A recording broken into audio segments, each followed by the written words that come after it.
मित्रों, हमारी स्थिति ये हो गई कि मन हमारा मालिक बन गया है और हम उसका गुलाम बन के रह गए।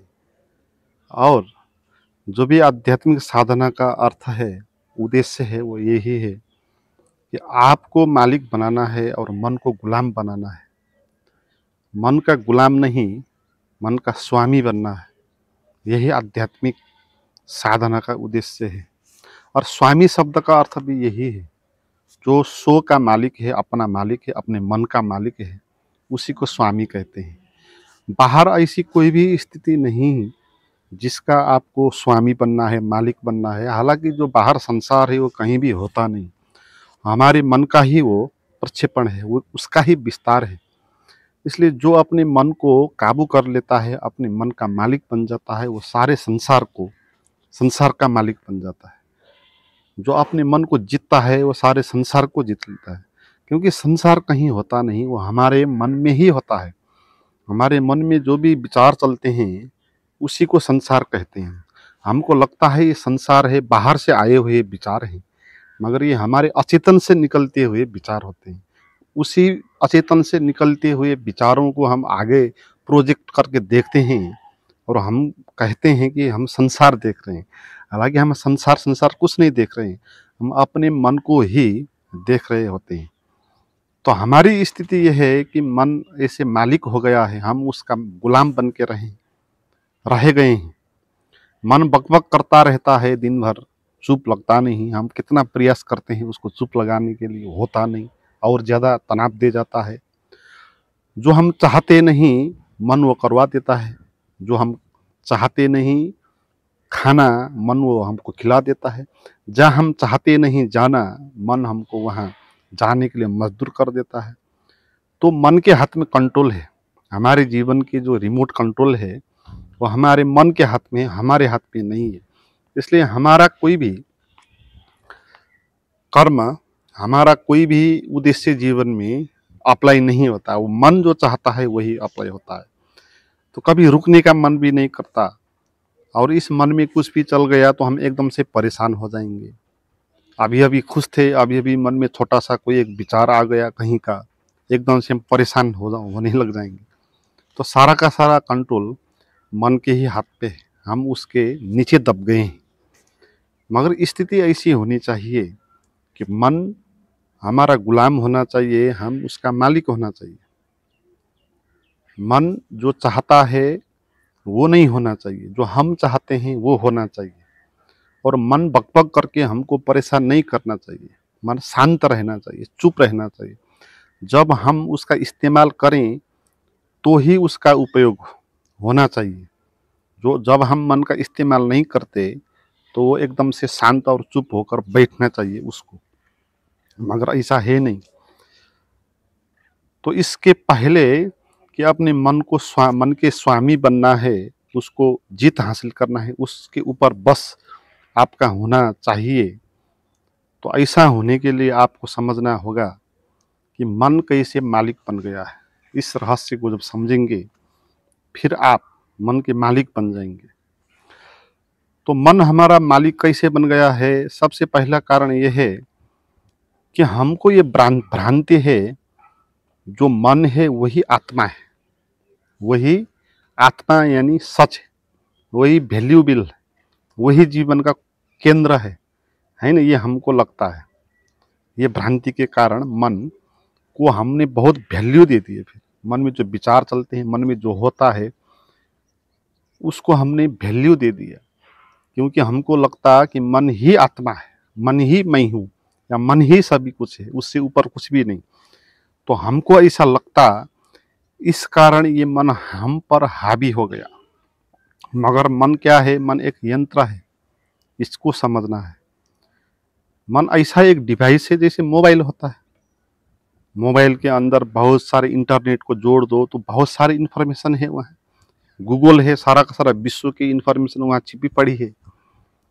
तो मोबाइल छोटा सा है, मगर उसके अंदर सारा विश्व की इन्फॉर्मेशन है। मगर मोबाइल को हम इस तरह यूज करते हैं, जब हम चाहते हैं तो तब उसको हम यूज करते हैं, जब नहीं चाहते हैं तब उसको बंद कर देते हैं। क्योंकि हमको पता है कि मोबाइल एक डिवाइस है, एक यंत्र है, ये मेरा मालिक नहीं है। मगर किसी को अगर ऐसा भ्रम हो जाए उसको कि मोबाइल जीवन का केंद्र है, मोबाइल ही सभी कुछ है, तो फिर मोबाइल उस पर हावी हो जाएगा। फिर ऐसे बहुत सारे लोग हैं जिस पर मोबाइल हावी हो जाता है, आदत पड़ जाती है, बिना मोबाइल के रह नहीं सकते, है। तो इतना वैल्यू देंगे उसको, उसमें जो आता है उसको देखने को, कि उसके भीतर जो आत्मा है वो सिकुड़ जाएगी और मोबाइल उस पर हावी हो जाएगा।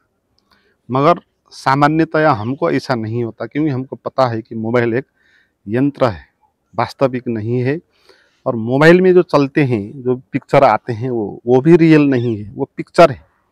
इसे फिल्म है, आप फिल्म देखते हो, मोबाइल में भी फिल्म आ जाएगा। तो वहाँ पर जो आदमी होते हैं, जो वहाँ प्रकृति दिखाई देती है, जो कुछ भी होता है वो सब पिक्चर होता है, रियल नहीं होता है। रियल तो बाहर होता है, उस रियल का जो भी छवि है, उसको जो पिक्चर करके कैद किया है लेंस में, कैमरा में, रील में, तो वो फिर वापस हमको चला देते हैं, तो हमको वो दिखाई देता है। तो मोबाइल में जो कुछ भी निकलता है वो पहले से डाला हुआ किसी वास्तविक चीज का उसकी मेमोरी है, उसका साइन है, उसका पिक्चर है, वास्तविक नहीं है। तो ये बात अगर आप समझोगे तो फिर मोबाइल को आप जितना वैल्यू देते हो उतना वैल्यू नहीं दोगे। बहुत सारे लोग हैं ना, जैसे सीरियल देख लेंगे, कोई फिल्म देख लेंगे, एकदम से सच मानेंगे, उसमें जो भी आता है कहानी, एकदम से रोने लग जाएंगे, है ना। वो रो जाते हैं क्योंकि भ्रम हो गया उनको, उनको लगने लगा कि सच ही है। जिसको वो पसंद करते हैं उस कैरेक्टर को किसी ने दुख दे दिया तो उनको भी दुख हो जाता है ना, रो लेते हैं। मगर वो भ्रांति कैसे पैदा हो गई, उनको लगने लगा कि सच है, हालांकि वो सच नहीं है, वो एकदम पर्दे में धूप छांव का खेल है। और जो फिल्म वाला है उसने भी बहुत समय लेकर एक्शन कट करके उसको निर्मित किया है, वो सब झूठ है। मगर हमको लगने लगा कि सच है, तो हम पर फिर वो फिल्म हावी हो जाता है। तो फिर हम भीतर बसते नहीं। फिल्म में रोने वाली कहानी आएगी तो हम रो जाएंगे, हंसने वाली कहानी आएगी हम हंस लेंगे। तो हमारे हाथ में नहीं, अब फिल्म के हाथ में रिमोट कंट्रोल चला गया। तो ये एआई है, रोबोट है। तो मन भी ऐसा एक रोबोट है ना। हम ये रोबोट नहीं, हम एक यंत्र नहीं है। अभी की जो जमाना है, अभी ऐसा होने वाला है कि विश्व में एआई का गुलाम होने वाले हैं लोग। सारा विश्व एआई का गुलाम होगा अब, है ना। क्योंकि ये एआई का इतना विकास हो गया कि मन जिस तरह काम करता है उससे भी अच्छे तरीके से 1000 गुना बेटर करके करने वाले यंत्र हम बना सकते हैं, बन रहे हैं। तो ऐसे यंत्र आएंगे और वो यंत्र आदमी पर कंट्रोल कर सकते हैं। और भविष्य में ऐसा हो सकता है कि एआई मनुष्य जाति को खत्म कर सकती है, क्योंकि एआई मशीन होगी, उसको दुख भी नहीं होगा, उसके साथ फाइट होगा तो आदमी उसको उसको पराजित भी नहीं कर सकेगा। और वो बहुत चालाक भी होगा, कैसे किसको मारना है, कैसे क्या करना है, सब उसके पास इंफॉर्मेशन होगी। आपने जैसे हिंदी फिल्म में दिखाया जाता है, जैसे एक रोबोट नाम की फिल्म है, तो उसमें दिखा दिया कि आदमी ने पहले एक रोबोट को पैदा किया और रोबोट उसका गुलाम बन के काम करता है। मगर बाद में ऐसा हो जाता है, वो रोबोट खुद ही प्यार करने लग जाता है उस लड़की से जिसको वो आदमी प्यार करता था, उसको बनाने वाला। तो फिर बाद में वो एआई, वो रोबोट उसी आदमी का दुश्मन हो जाता है और उसी को पकड़ के ले जाता है। तो ये तो काल्पनिक है, मगर ये भविष्य में होने वाला है ऐसा। क्योंकि एआई के द्वारा हम मनुष्य से भी बेटर ऐसा यंत्र बना सकते हैं जो इतना पावरफुल होगा, सभी इंफॉर्मेशन उसके पास होगा, सभी टेक्नोलॉजी उसके पास होगी। तो हम अभी भी हमारे मन से इसी तरह गुलाम बने हैं, और अपने मन के साथ गुलाम होना भी एआई के साथ गुलाम बनने जैसा ही है। क्योंकि मन भी ऐसा ही एक यंत्र है। और मन कैसा यंत्र है इसको समझ ले। मन ऐसा यंत्र है जहां आप अपने शरीर के 5 इंद्रियों के द्वारा आँख से देख के, कान से सुन के, नाक से स्पर्श लेके, त्वचा त्वचा से स्पर्श लेके, नाक के सुगंध लेके, पंच इंद्रियों से जो भी आप संसार का अनुभव करते हो, वो सब अनुभव जहाँ स्टोरेज हो जाता है, उसकी छवि जहाँ कैद हो जाती है, डाउनलोड हो जाता है, उसको अनकॉन्शियस माइंड कहते हैं। मन वही है। तो मन के पास इतनी बड़ी क्षमता है स्टोरेज की, जितना भी हो, जितना जन्म भी हो, वो उसके भीतर वो चीज स्टोरेज हो सकती है। मेमोरी बहुत बड़ी है मन की। तो मन में ऐसे बहुत सारे छवियां, स्मृतियां, पिक्चर्स हैं हमारे भीतर, दबे पड़े हैं अचेतन मन में, और वहां से वो निकलते रहते हैं। तो हमको लगता है कि ये चीज हमारे मन में जो चलता है, हमको लगता है कहीं बाहर से आता है ये सब है। जैसे किसी दुश्मन का विचार आ गया तो एकदम से आप उसके प्रति क्रोध से भर जाएंगे। आपको लगेगा कि उस आदमी ने आपको क्रोध पैदा करवाया, उसके कारण आपको क्रोध पैदा हुआ, तो उसके साथ एक जलसी से आप भर जाएंगे। मगर वहां पर वो दुश्मन आपके भीतर नहीं आया। उस दुश्मन के साथ जो आपकी पहले मेमोरी थी, वो आपके अचेतन मन में है और वहां से वो निकली है। दुश्मन का विचार आने का अर्थ ये है कि आपके भीतर अचेतन में जो उसके साथ की छवि थी वो बाहर निकली, मगर आपको ऐसा लगा कि सच में ही दुश्मन आ गया है। यहाँ पर कोई सच में दुश्मन नहीं आया, वो भी अभी का भी नहीं है वो बात, वो भी कभी की बात है। वो आपके भीतर छिपी पड़ी है, वो निकली आपके अचेतन से, आपके चेतन के लेवल पर आ गई, मगर आप इससे पीड़ित हो गए। आपको लगने लगा कि सच में ही जैसे कि कोई दुश्मन ही आ गया। तो इस तरह आप क्रोधित हो जाएंगे। आपने समझा ही नहीं यहाँ पर क्या हो रहा है। मन यंत्र की तरह काम कर रहा है भाई। यहाँ कोई दुश्मन आके आपको गाली दे रहा नहीं दे रहा है, आपके भीतर जो छिपा पड़ा है वो बाहर निकल के आ रहा है। जैसे पिक्चर में आता है, जैसे आप मोबाइल में जाएंगे, गूगल करेंगे, तो जो चीज भी आप वहाँ सर्च करेंगे निकल के आएगा। तो ऐसे आपके मन से भी ऐसी चीज निकल के आती है, मगर आपको लगता है कि सच है ये, और जो दुश्मन की गाली देने लग जाएंगे और किसी से डरते हैं आप तो उसके प्रति एकदम भयभीत हो जाएंगे आप। मगर वहाँ कोई आपको घबराने वाला नहीं आया, आपके भीतर की स्मृति निकली। बहुत सारे लोग हैं जिसको धोखा दे दिया किसी ने, प्रेमी ने, अब वो बार बार पीड़ित होते रहते हैं, जब भी उनके मन में उसके ख्याल आता है ना, वो भूल ही नहीं सकते। जितना भी कोशिश करे उसको भूलने का, वो भूल नहीं सकते, नहीं भूल सकते, पीड़ित होते रहते। और नहीं भूल सकते का क्या अर्थ है? उसके अचेतन में वो प्रेमी के साथ जो भी पहले बिता था पल, उसकी जो स्मृति है, जो छवि, वो डाउनलोड होकर रही है, और अब उसकी जब याद आती है तो वही छवि बाहर निकल के आ रही है। बाहर से कोई तो प्रेमी आकर आपको दुख नहीं दे रहा है ना, और बार बार कोई आपको कैसे धोखा दे सकता है? एक ही बार धोखा दिया होगा, मगर आप इस तरह से पीड़ित होते हो जैसे कि आपको बार बार वो धोखा दे रहा है ना? तो आप समझ नहीं पा रहे हो, आप सच मान रहे हो इस बात को। आपके मन में जो विचार आया, चाहे धोखे का हो, चाहे फियर का हो, चाहे क्रोध का है, चाहे काम वासना का हो, जो भी आपके भीतर से आया, आपको लगता है सच में ही ये आया, और उन लोगों के साथ आप ऐसे ही देखते हो दुश्मन की तरह है, मगर उनका कोई भी दोष नहीं है। आपके मन में ये चीजें थी तो बाहर निकल के आई। तो जानो कि आपके मन में ये चीजें थी, निकल के आई। यहाँ और कुछ भी नहीं हो रहा, और एक डिवाइस का जो प्रोसेस है वही हो रहा है। जिस गूगल पे आप सर्च करेंगे तो जो भी चीज उसके भीतर है वो निकलेगी वहां से, जो चीज नहीं है वो नहीं निकलेगी। तो आपके मन से भी इसी तरह चीजें बाहर निकलती है, मगर हमको लगता है कि ये सच है ना? इसलिए हम परेशान हो जाते। तो ये समझना है आप। और इसकी जो तीसरी स्थिति है कि मन हमारा गुलाम हो गया, इसका कारण यही है कि हमने अपने को अभी तक जाना नहीं कि हम कौन है। जो अपने को नहीं जानेगा वो कौन है, उसको दूसरा कोई बस में ले लेगा, है ना। ये प्रकृति का नियम है। जो कमजोर हो जाता है उसको जो पावरफुल है वो कैद कर लेता है, उसका शोषण कर लेता है। जो अपने को नहीं जानता है उसको कोई दूसरा हावी हो जाता है उस पर।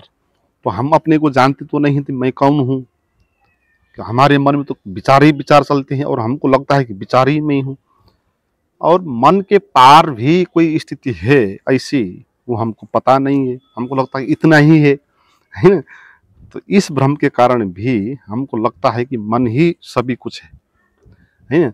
मगर मन से पार का भी हमारा अस्तित्व है। जब मन नहीं होता है, विचार नहीं आते हैं आपके मन में, आप शून्य हो जाते हो, तब भी आप होते हो, या तब भी आप होते हो ऐसा नहीं, तब ही आप होते हो, है ना, तब ही आप होते हो। मगर जब विचार नहीं चलता, आप शून्य हो जाते हो, आप घबरा जाते हो, आपको लगने लगता तब तो मैं कहाँ होऊंगा, मैं तो मर जाऊंगा, नथिंगनेस हो जाएगा लगता है। ऐसा नहीं है। जब तक विचार चलता रहता है तब हम नहीं हो सकते, तब विचार ही होगा ना, तब मन ही होगा, मैं ही होगा। जो हमारे भीतर मैं है ना, वो मैं विचार है, वो रियल नहीं है। ऐसे ही विचार है जैसे अन्य विचार है, वो भी स्मृतियों से निकलता है। इसलिए अगर किसी आदमी को कहीं पर एक्सीडेंट हो गया और एकदम से स्मृति भूल गया, तो अपना नाम भी भूल जाएगा, वो मैं कौन हूँ वो बात ही भूल जाएगा। क्योंकि मैं कौन हूँ इसका जो आंसर है उसके भीतर, वो सब मेमोरी ही है रियल में नहीं है। रियल में होता तो स्मृति लॉस होने के कारण अपने को नहीं भूलता है, मगर अपने को भी भूल जाता है, क्योंकि ये सब इंफॉर्मेशन है मैं के बारे में। मैं ये हूँ वो हूँ हम जो कहते हैं वो सब विचार है, इंफॉर्मेशन है, वो रियल नहीं है। तो जब तक मन होता है, विचार चलते रहते हैं, तब तक हम नहीं हो सकते वहाँ, है ना। मगर जब मन नहीं होगा, विचार नहीं होंगे, आप शून्य हो जाएंगे, तब ही आप हो सकते हो। आपका जो भी होना है ना, वहीं पर प्रकट हो सकता है। तो इसलिए आपको साधना करना हो। तो साधना से जब आप जानोगे ये विचार के घेरे से बाहर भी जीवन का बहुत बड़ा आयाम है, हमारा होना है, बोध है, अवेयरनेस है। नो माइंड की स्टेट भी होती है, जहाँ मन नहीं होता है वहाँ भी सत्य होता है, वहाँ ही सत्य होता है। तो ये बात जब आपको पता चलेगी, ये बात आपको पता कैसे चलेगी, जब इस तरह आप साधना करोगे, नो माइंड की साधना करोगे। ध्यान इसी को कहते हैं। जब आप इस तरह साधना करोगे तो आप जानोगे कि मन नहीं होता है तो ही मैं असली मैं होता हूँ। तो आप अपने साथ जब परिचय हो जाएगा तो फिर आप खड़े हो जाएंगे, है ना। तो फिर मन आप पर हावी नहीं होगा। फिर आपको पता चलेगा कि आप जो हो वो तो रियल हो, मन जो है वो तो यंत्र है। तो इसके बाद मन आप पर हावी नहीं हो सकता, इसके बाद मन आपका गुलाम होकर रहेगा। जो आप हो, मन का आप उपयोग करेंगे ऐसे ही जैसे कोई मोबाइल का प्रयोग करता है। जब आवश्यक है तो उसको निकालेंगे, उसको देखेंगे, उससे जो जो काम करवाना है करवाएंगे, है ना। जब आवश्यक नहीं उसको बंद करके रख देंगे। जब ध्यान करना हो एकदम से साइलेंस होकर बैठ जाएंगे, उसको हटा देंगे।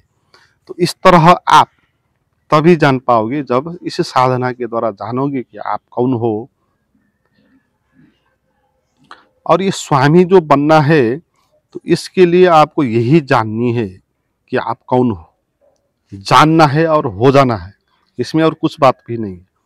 एक सिंह और भेड़ की कहानी आपने सुनी होगी। एक सिंहिनी थी, बूढ़ी, गर्भवती थी, जंगल पे कहीं जा रही थी। तो भागते भागते उसका गर्भ वही निकल गया, उसका जो भी सिंह का बच्चा था वो गिर गया खड्डे में। मगर सिंहनी को पता नहीं चला, वो आगे चली गई। बाद में वहां एक भेड़ों का झुंड आया और जो सिंह का बच्चा था छोटा, वो भी भेड़ों के पीछे चलने लगा। जहां जहां भेड़ जाता वहां वो सिंह का बच्चा भी चलने लगा। भेड़ों ने भी उसको आने दिया, उससे घबराए नहीं, क्योंकि बहुत छोटा बच्चा है, वो कुछ बिगाड़ नहीं सकता। मगर धीरे धीरे वो सिंह का बच्चा फिर उन्हीं भेड़ों के साथ ही रहने लगा, और भेड़ों को भी लगा कि कोई हमारा ही है, क्योंकि बचपन से ही वो उन्हीं के बीच रहता है, आता है जाता है। मगर इस बीच में वो सिंह बड़ा होने लगा, वो दिखाई तो देने लगा सिंह जैसा बलवान, मगर अंदर से उसको लगता है कि वो भेड़ ही है। इसलिए वो इसी तरह घबराता है जैसे अन्य भेड़ घबराते। एक बार ऐसा हो गया, उस जंगल में एक बुढ़ा शेर आ गया कहीं से। भेड़ों को देखा तो वो अटैक करने के लिए उनके पास गया। भेड़े सब रो रो के चिल्ला चिल्ला के वहां के भागने लगे। मगर इसमें जो बच्चा था सिंह का, अभी जो बड़ा हो गया, बलवान हो गया, वो भी एकदम रोते चिल्लाते वो भागने लगा। उस सिंह को देखे अचंभित लगा ये बात, क्योंकि ये भेड़े हैं, ये तो रोती चिल्लाती भागेगी ही, मगर ये इतना बलवान युवा जवान सिंह है, ये भी भाग रहा है ना। तो उसको असमित लगा ये बात, और वो बुढ़ा शेर उसका पीछे करने लगा। किसी भी तरह उसको उसने पकड़ लिया। वो रोने लग रहा था। उसने पूछा कि भाई तू सिंह है, सिंह होकर भी तू भेड़े के जैसे क्यों रो रहा है? तो उसने कहा मुझे पता नहीं, मैं तो इन्हीं के साथ जीता हूँ, मैं तो भेड़ ही हूँ, है ना। तो फिर जो बूढ़ा शेर है उसने आइडिया लगाया कि इसको कुछ भ्रम हो गया, इसको ये लग गया कि वो भेड़ है, और ये भूल गया इस बात को कि ये शेर है। तो उसको अब कैसे समझाए कि तू शेर है? तो उसने आइडिया लगाया, उसको किसी भी तरह वहां से लखेट के उसने एक पानी के अंदर तालाब के नजदीक ले गया, और तालाब में उसको दिखाया उसका चेहरा। देख भाई तू भी मेरे जैसा ही सिंह है, उसका चेहरा दिखाया वहां। तो जब उसने देखा अपना चेहरा, वो तो सिंह का जैसा बलवान है, फिर वहां से दहाड़ निकल गई उसकी। तो फिर उसने समझ लिया, अपना चेहरा देख अपने को पहचान पाया कि वो शेर है, वो तो भेड़ नहीं है। तो उसके बाद वो भेड़ सिंह हो गया। तो ऐसी जो कहानी बोध कहानी है, इसमें जो बुढ़ा शेर आता है ना, वो गुरु का सिंबल है। और जो बचपन से भेड़ों के पास जीने वाला शेर है, वो हम सबकी कहानी है। हम ऐसे ही सोसाइटी के पास जीते आ रहे हैं, हम भी इन्हीं के जैसे हो गए। सभी जो सोसाइटी के लोग ये सब मन के गुलाम होकर ही जीते हैं, परंपराओं में जीते हैं, डर में जीते हैं। तो हम भी इन्हीं के साथ जीने जीने के कारण इन्हीं के जैसे हो गए, और अब हमको पता नहीं कि हम कौन है ना। हम विशुद्ध परमात्मा हैं। हाँ, परमात्मा की दहाड़ हमारे भीतर गुज सकती है अगर हम अपने को जाने कि हम भी परमात्मा। और जो बुढ़ा शेर है, गुरु उसी का सिंबल है। गुरु हमको इसी तरह सिखाएंगे कि भैया देख ले। और जो साधना गुरु करवाते हैं, निर्विचार की साधना, वो तालाब में दिखाना है उसका चेहरा। भाई तुम नो माइंड के स्टेट में रहो, निर्विचार होकर बैठो, शून्य होकर बैठो, और उसमें अपनी छवि देखो, तुम कौन हो जानो। जब एक बार आप अपने स्वभाव को जानोगे कि आप अनंत विराट हो, अवेयरनेस हो, बोध हो, अखंड हो, तो इतने बड़े आप हो, तो जब आप जानोगे तो फिर आपके भीतर से भी वो दहाड़ निकलेगा, परमात्मा का दहाड़ निकलेगा। और फिर ये जो मन है आपका, फिर आपके ऊपर हावी नहीं होगा, फिर मन आपका सेवक होके रहेगा।